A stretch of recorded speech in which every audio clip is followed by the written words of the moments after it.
Afinal de contas, a importância do coração, ela é indubitável, né? Tanto do ponto de vista anatômico e fisiológico, óbvio, mas também do ponto de vista cultural, místico, religioso e poético. E essa não é uma ideia recente. Desde 4.500 a 5.000 anos antes de Cristo, os egípcios já tinham descrito o coração de uma maneira muito acurada do ponto de vista anatômico. Mas eles também trouxeram a ideia de que o coração é a casa da nossa personalidade, é a casa da nossa alma, da nossa vitalidade. Tanto que um dos rituais mais bem descritos é o ritual da pesagem do coração do indivíduo que morre contra a pena de Maá. Esse aqui vai funcionar, né? A deusa da justiça, que é presidido por Anubis quando o indivíduo morre e passa por pós-vida. O ideal seria que o coração estivesse tão leve quanto uma pluma. Isso foi antropofagizado pelos romanos e foi capilarizado pela cultura ocidental, sedimentado ali na Renascença. E nos últimos séculos nós temos desenhado corações, tatuado corações, pichado corações nas paredes. Nós trespassamos com adagas, nós trespassamos com flecha de cupido, mas só recentemente a gente começou a entender como que o coração se forma, quais são os caminhos que levam à cardiogênese. Porque, vejam bem, o coração não só é super importante, mas ele é o primeiro órgão a se formar nos embriões de mamíferos, inclusive de humanos. É o coração que permite que uma massinha discoide de células embrionárias se torne um ser humano complexo, que anda, fala, tatua corações e escreve tese de 500 páginas. E é nessa jornada que eu gostaria de convidar vocês. Nosso laboratório, um dos frutos dessa tese de doutorado, na verdade, foi esse artigo de revisão que publicamos na Frontiers in Genetics, chiquérrimo, falando sobre como o coração é feito. Então, o coração, ele é um órgão majoritariamente mesenquimal, quase todo ele, exceto as vias de saída, que são de origem ectodérmica, porque elas são provenientes das células da crista neural. As células mesodérmicas, elas adentram o nó primitivo do embrião durante a gastrulação e migram, formando um crescente que se funde e se dobra, formando um tubo cardíaco inicial. E aí, uma das questões que sempre passou pela minha cabeça quando eu estudava em biologia é: como uma célula sabe que ela é um coração? É um acaso escrito nas cartas do tarô? A resposta é quase. Existe sim uma carta de tarô associada aqui, que nesse caso a gente chama de MESP1, que é o primeiro gene associado à cardiogênese. Então, quando as células mesenquimais penetram ali, elas já têm a expressão desse gene MESP1, e isso, juntamente com a presença de outros fatores de transcrição do endoderma, principalmente do intestino anterior, e aqui eu vou dar o exemplo do BMP2, vão formar duas populações celulares distintas. O campo cardíaco primário, que nesse diagrama está em amarelinho, e o campo cardíaco secundário, que nesse diagrama está em azul. Esses dois grupos de células, eles têm uma diferença fundamental, tá? Primeiramente, o campo cardíaco primário, ele é um campo de células que se diferenciam muito rápido. E o que a gente também pode ver aqui no diagrama, um amarelinho se tornando vermelhinho, que é o cardiomiócito quase maduro. Enquanto isso, o campo cardíaco secundário, ele mantém as características proliferativas dele. Ele se diferencia mais tardiamente e se prolifera com mais rapidez. Linda! E se prolifera com mais rapidez. E é claro que isso vai demandar assinaturas genéticas totalmente diferentes, embora elas se sobreponham de alguma forma. Como o campo cardíaco primário ele se diferencia muito rápido, a gente ainda não teve resolução suficiente para definir um tipo de marcador genético dele.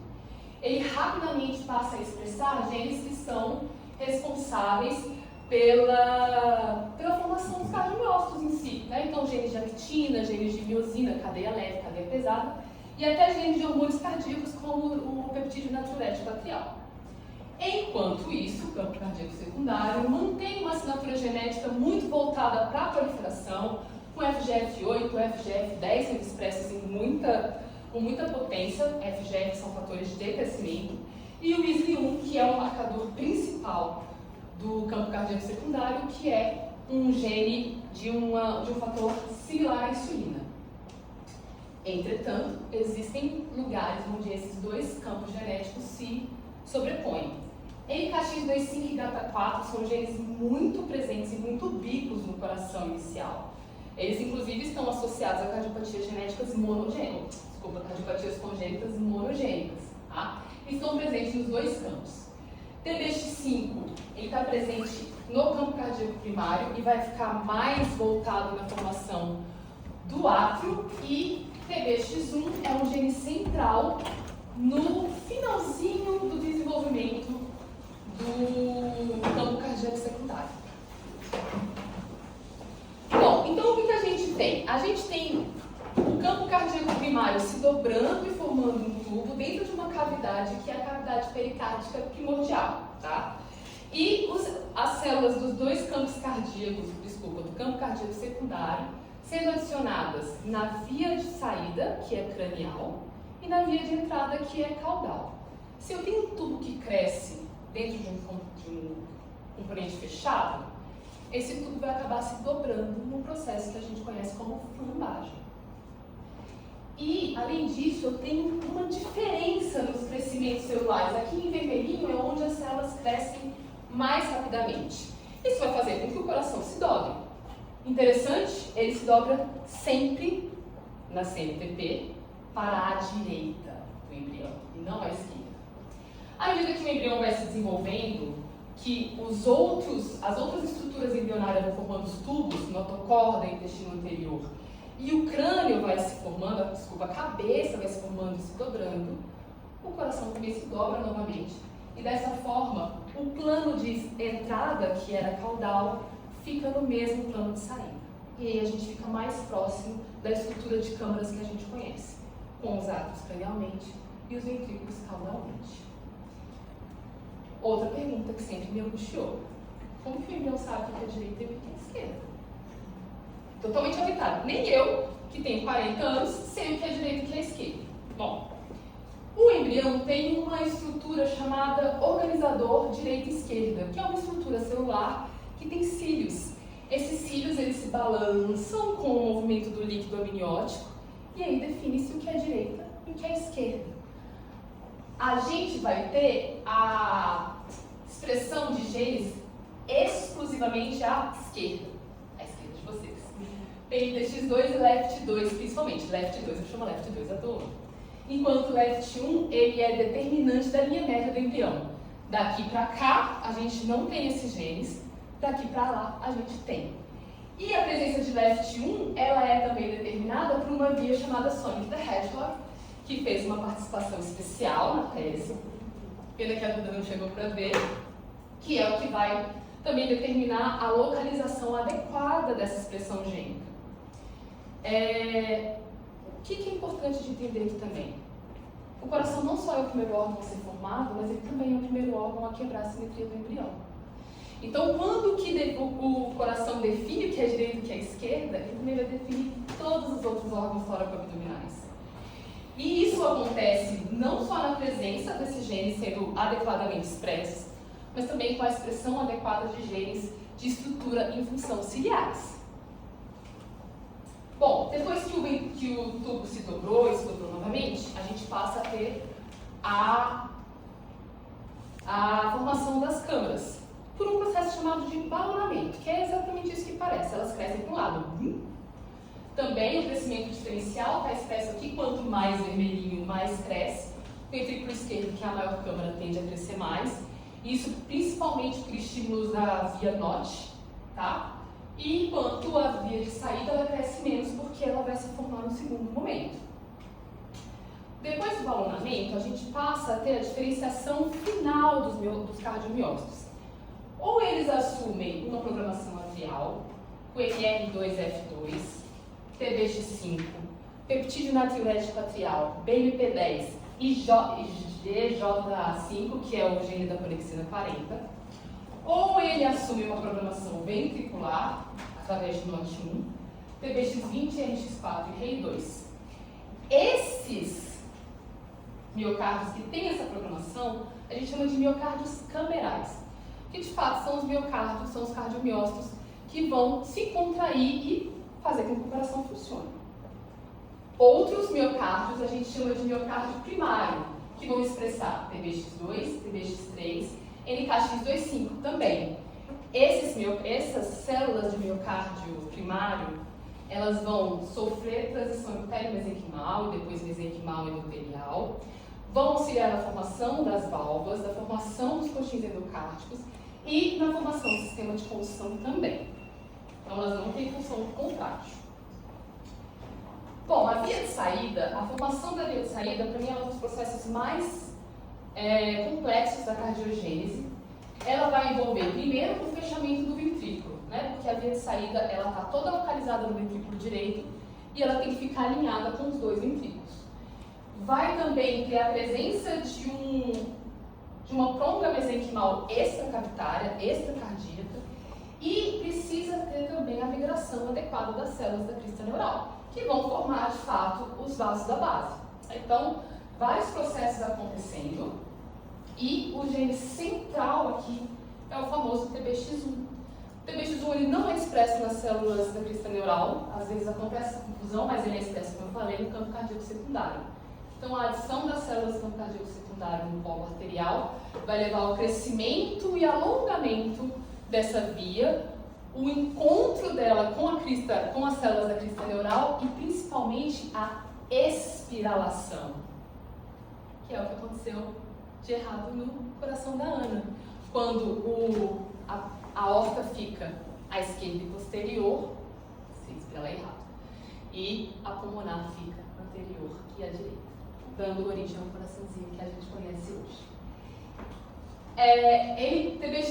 TBX1, ele também é um gene que vai, essa via, ela vai programar, reprimir a programação SLI1. Então, as células aqui do campo cardíaco primário vão começar a se diferenciar nesse miocárdio específico também. E olha só aqui ali de novo, e PITX2 definindo também a lateralidade da via de saída. Por fim, a gente tem a formação das coronárias e do seio venoso. A estrutura gênica disso vem muito de fatores de transcrição do proepicárdio, principalmente TPX18, WT1 e GATA5.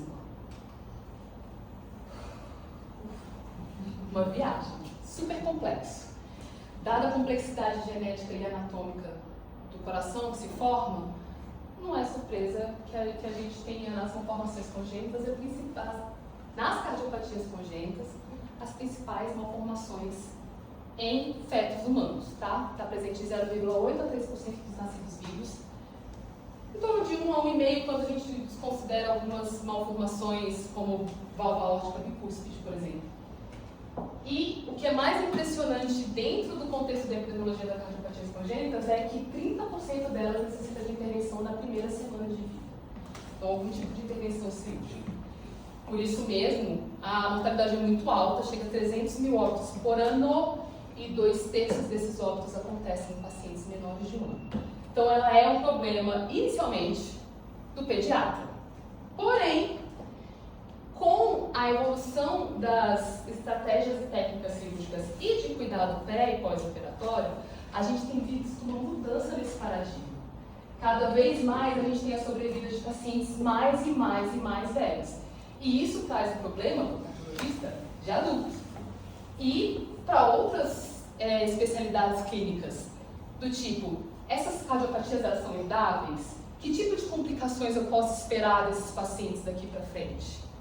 Afinal de contas, hoje a gente tem entre 12 e 13 milhões de pessoas vivendo com cardiopatias corrigidas ou paliadas. Mas por mais que a gente tenha tido um aumento na sobrevida desses pacientes, as cardiopatias congênitas, aqui em vermelho, são uma das principais causas de mortalidade de pacientes menores de 20 anos. Inclusive, sendo mais importante e mais comuns do que o câncer pediátrico, que é a grande estrela quando a gente fala do paciente crítico, né? Mas quem dá trabalho mesmo é o cardiopata. Isso sem contar o custo humano, o custo social e o custo financeiro de se manter essas crianças, de operar essas crianças, de cuidar delas depois. As cardiopatias congênitas elas podem ser classificadas de N maneiras. Uma que simplifica muito o entendimento é classificar entre cianóticas e acianóticas. e as cianóticas classificadas entre hipofluxo e hiperfluxo pulmonar, e as cianóticas de chance direita e esquerda, e lesões obstrutivas de ventrículo esquerdo, inclusive hipoplasia do coração esquerdo. Porém, essa classificação ela não leva em conta cardiopatias complexas, que podem ser o somatório de várias dessas malformações, e não leva em conta também as heterotaxias.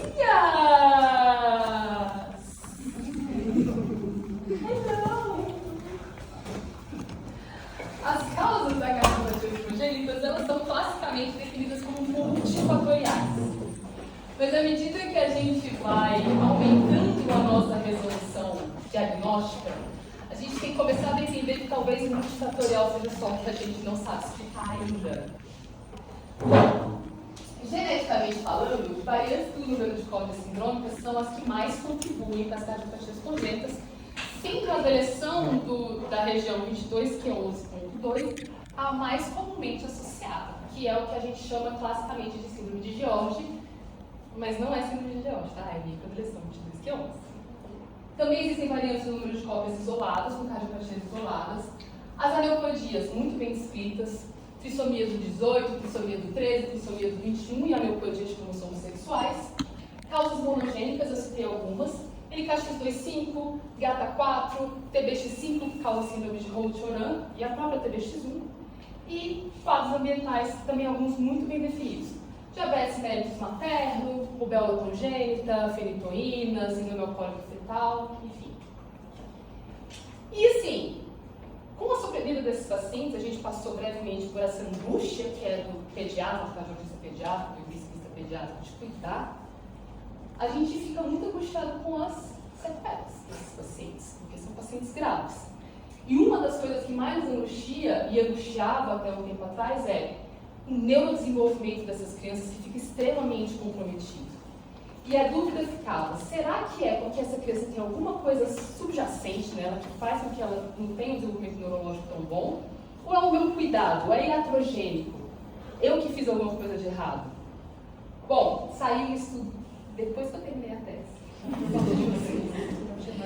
Agora em junho de 2026, na JAMA, mostrando que pacientes com diagnósticos genéticos, aqui em laranja, têm pior função cognitiva, motora e de linguagem do que outros cardiopatas, independente da cardiopatia e independente da cirurgia que foi feita neles. Então, o problema é meio nosso, mas não é só nosso. E aí, quando a gente pensa nisso tudo, no neurodesenvolvimento, na herdabilidade, na prognosticação desses pacientes, virou essa tese de doutorado que eu estou apresentando para vocês hoje. Então, um dos meus objetivos foi investigar a presença de variantes genéticas em pacientes com diagnóstico de cardiopatias congênitas, submetidos ou não a cirurgias, dependia muito da época que eles chegavam para a gente, paliativa ou corretiva, para determinar a etiologia genética da cardiopatia, sua correlação com anomalias extracardíacas, complicações e recorrência. Dentre esses objetivos, um deles era caracterizar o fenótipo desses pacientes, tá? Dentro de um hospital terciário de alta complexidade, investigar as correlações genótipo-fenótipo por meio de triagem de microdeleção 22q11, a CNP mais comum, pesquisa de alterações submicroscópicas por arrays e pesquisa de variantes por exoma, tá? Obter melhor entendimento dos desfechos clínicos desfavoráveis, testar o fluxograma de exames aplicável à saúde pública do Distrito Federal, revisar a biologia e a genômica, e essa viagem a gente já fez, e revisar a fisiologia e as propostas terapêuticas, porque percebam, às vezes, a fisiologia que resta do paciente que foi operado, ela pode trazer complicações que podem se confundir com doenças multissistêmicas. Colangite, esclerosante, colestase, alterações neurológicas, imunodeficiência, todos esses pacientes passam por tineectomia parcial ou total, alterações pulmonares, enfim, arritmias, insuficiência cardíaca. Então também é importante a gente entender as propostas terapêuticas dentro desse contexto. Os indivíduos com cardiopatias congênitas, eles foram recrutados no Hospital da Criança, que é o meu hospital primário, onde eu trabalhei todos esses anos, né, nos 6 anos de doutorado, tanto no pré quanto no pós-operatório, e a maior parte deles foi recrutada na unidade de terapia intensiva pediátrica e no ambulatório de genética clínica, e uma parte menor na enfermaria ou no ambulatório de cardiologia pediátrica. A gente só incluiu pacientes que tinham cariótipo normal, a partir do momento que o cariótipo estava alterado, o diagnóstico estava feio. Então a gente não tinha muito o que fazer. A maior parte dos pacientes, exceto aqueles que a gente teve que acelerar um pouco o exoma por conta do tempo mesmo de recepção no laboratório, foi feita a pesquisa PREMI-LPA 22Q11 pelos queridos que estão ali no canto. Se esse diagnóstico foi positivo, eles iam para acompanhamento clínico, se não, eles eram submetidos ao array ou ao exoma. Às vezes o próprio MLPA já mostrava pra gente que tinha alguma coisa que valia a pena ser investigada pelo array e ia direto.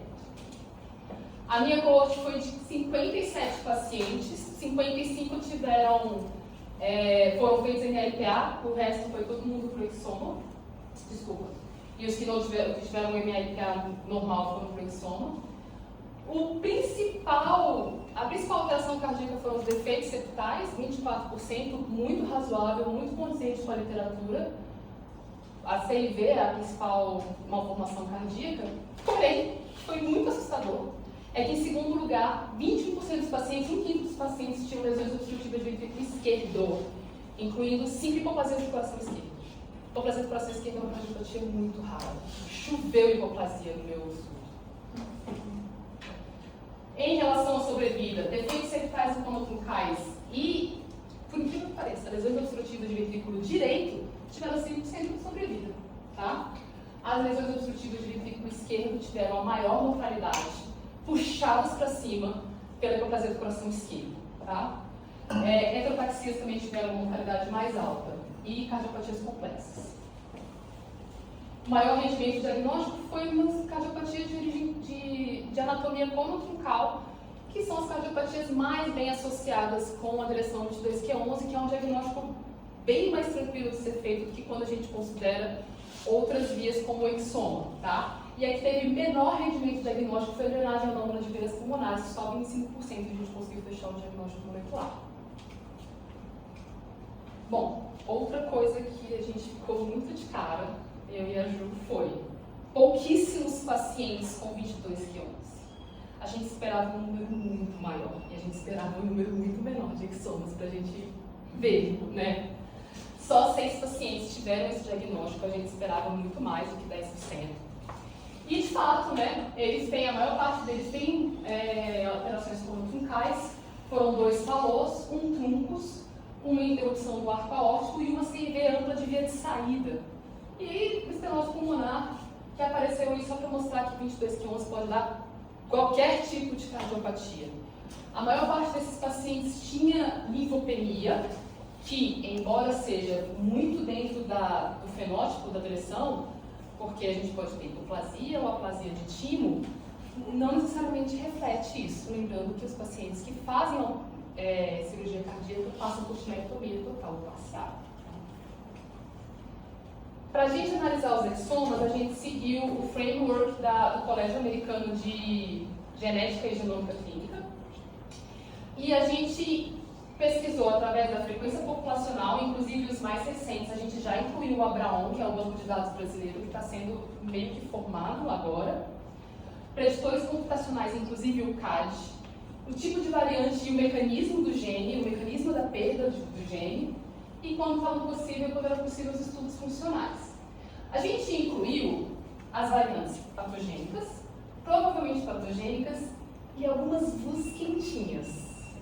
VUS são variantes de significado incerto. Tá? E por que aí eu vou puxar a sardinha para minha brasa? Quem analisou os exomas fui eu com a Juliana.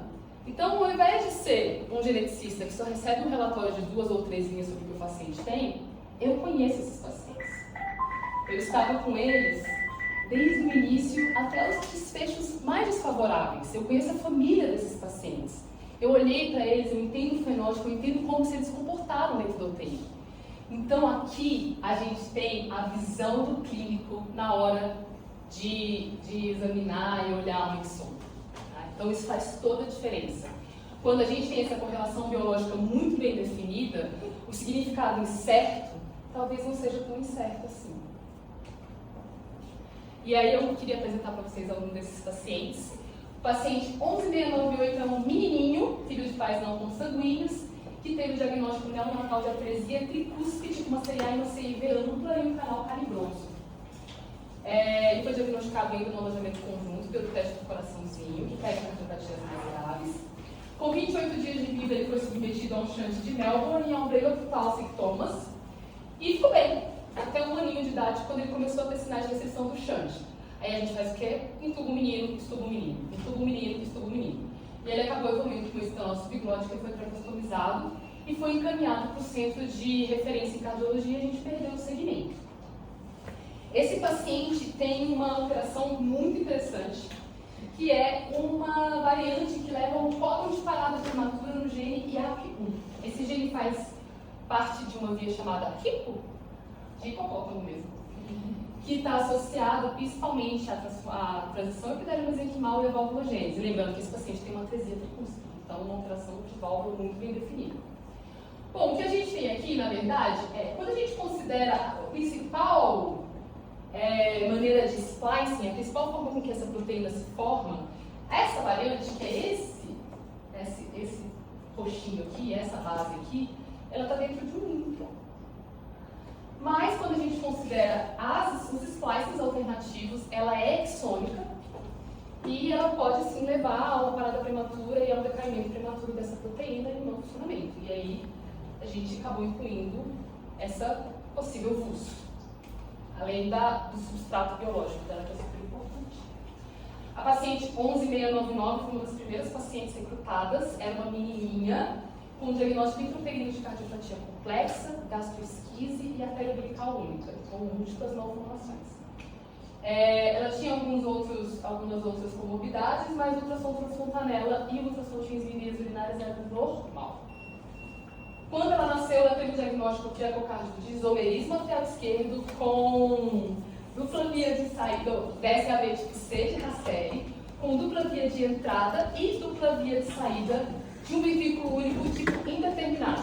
Ou seja, uma baita de uma hepatopatia que também se explica pela presença da gastrosquise, né? Porque o intestino dobrou para o lado errado no intestino. Essa paciente foi submetida a um shunt de Melbourne que ficou bem ruim, funcionando muito, mas ela tinha poucas possibilidades cirúrgicas diante de uma cardiopatia complexa desse tamanho. Ela veio para a gente já com quadro de colestase multifatorial, evoluiu com insuficiência renal e foi a óbito aos 4 meses e 22 dias por sepsis por Acinetobacter baumannii. Bom, o exoma dela tinha uma variante no gene LEFT2. Então, essa variante fez que provavelmente o gene LEFT2 fosse expresso dos dois lados e ela acabou ficando com dois lados esquerdos. Né? E aí, com isomerismo atrial esquerdo, ela tinha 2 átrios esquerdos, 2 pulmões esquerdos. E, enfim, toda essa complexidade que o dobramento inadequado do coração traz pra gente. Talvez o coração dela tenha se dobrado para a esquerda também. O paciente 12160 é também um menininho que nasceu de parto cirúrgico por restrição do crescimento intrauterino. E aí, beleza, foi pra casa. Quando deu 45 dias de vida, chegou com desconforto respiratório. É o quê? Bronquiolite? Não. Era uma CIV grande, uma CIV moderada com hipertensão pulmonar. Esse aqui já foi mais recente, mas na pandemia a gente teve vários casos de bebês que tiveram alta e que voltavam com bronquiolite, eram, sei lá, CIVs grandes, drenagem anômala de veias pulmonares, que não foram diagnosticados porque eles não estavam indo na UBS. Então ninguém hospitava essas crianças. Não é o caso aqui. O ecotranstorácico, então, mostrou a CIV moderada. Ele foi inicialmente manejado clinicamente, diurético, vasodilatador, enfim, mas não deu para ele teve uma piora progressiva que era recorrentemente uma piora respiratória. Nós, como intensivistas, olhávamos para aquilo como que hiperfluxo pulmonar. Segura essa informação. Aos 5 meses ele foi operado, ventriculoceptoplastia, ficou joia a operação dele, não saía da ventilação mecânica e foi traqueostomizado aos 6 meses por paralisia das cordas vocais. Lesão do nervo laríngeo recorrente? Difícil, né? Não mexe aqui em cima, mas ficou nessa dúvida. Exoma e array com uma deleção grande do braço curto do cromossomo 5, compreendendo 39 genes. Existe uma síndrome clássica da deleção do braço curto do cromossomo 5 que a gente chama de síndrome de Crick-Char, ou síndrome do miado de gato. Neném chama que nem gatinho. Essa versão, ela varia dos 5P15.3 ao 5P15.2. A adesão que esse paciente tinha era no finzinho de 15.2 e ia até 14.2, né? Uma adesão para trás, compreendendo alguns genes de interesse. Os primeiros, as caderinas, que são genes associados à migração e adesão celular das células da crista neural, tá? Uma saída de via de saída, talvez, a gente poderia explicar isso? Talvez. PRDN9 é um gene que codifica uma metiltransferase, então vai alterar a epigenética da formação do coração. Inclusive a via HIPO e AP, que nós já discutimos no primeiro paciente. E por fim, DNAH5, que é um gene ciliar. Então, é um gene também associado à lateralidade e é um gene associado à discinesia ciliar primária. Eu coloquei aqui que esse paciente não tinha fenótipo até o momento, mas lembra que eu falei que ele treinou várias vezes com descompensação respiratória? Será que essa descompensação respiratória era só refluxo pulmonar ou será que ele já não tinha o fenótipo ciliar aqui associado, né? Outra coisa que é importante, que eu esqueci. A migração das células da crista neural pode ter levado a essa alteração do nervo laríngeo recorrente, talvez, e levado a uma paresia de cordas vocais, já que ele foi entubado tão precocemente na vida? Também não sabemos. Mas fica aí o nosso diagnóstico patogênico. Muito bem.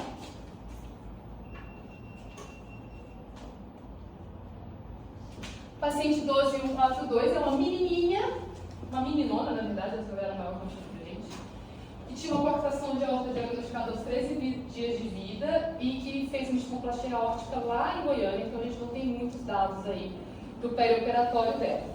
Ela veio para o hospital pela gastro porque ela tinha uma colangite esclerosante sem diagnóstico. E foi para a genética porque, além disso, ela tinha uma dificuldade de aprendizado importante.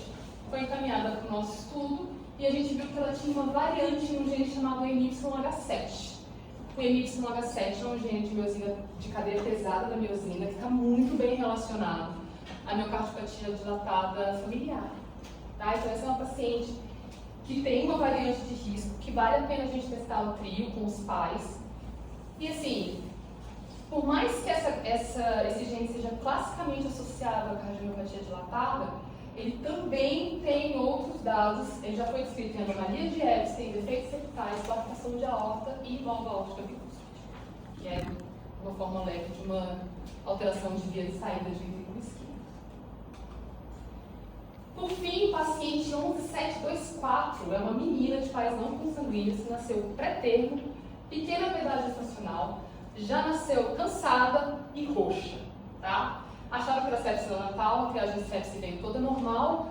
O eco, aos 3 dias de vida, mostrou uma atresia tricuspide tipo 2C, com discordância ventrículo-arterial, ou seja, o tronco pulmonar saía do ventrículo esquerdo e a aorta saía do ventrículo direito. Uma CIV ampla, uma CIA ampla, uma hipoplasia acentuada do arco aórtico com coal e um canal em hipertensão pulmonar. A carinha dela e da mãe dela era a carinha de 22 quilos. A gente olhava para as duas e falava assim, não é possível. Como a LPA dela veio negativo, a gente ficou pirado. Aí fizemos o exoma, e o exoma veio uma BUS, uma variante do gene TBX1, que é um dos genes deletados na deleção 22q11, com o CAD, que é um dado computacional super alto, de 32, e essa variante ficou provavelmente patogênica, porque tem um substrato biológico muito importante aqui. Bom, essa paciente foi entubada aos 9 dias de vida, fez bandagem do tronco pulmonar, colocou stent no canal, foi para o Glenn com 1 ano, foi traqueostomizada com 1 ano e meio, porque tinha dificuldade de sair do ventilador, teve diversas internações em UTI depois dessa traqueostomia, todas relacionadas ao quadro infeccioso. A gente não teve como fechar um erro inato da imunidade dela, porque, enfim, ela estava sempre doente, sempre em condições muito ruins de colher os exames, e ela acabou indo a óbito, um dos óbitos mais terríveis que a gente já teve, aos 2 anos e 7 meses, com sangramento pulmonar maciço.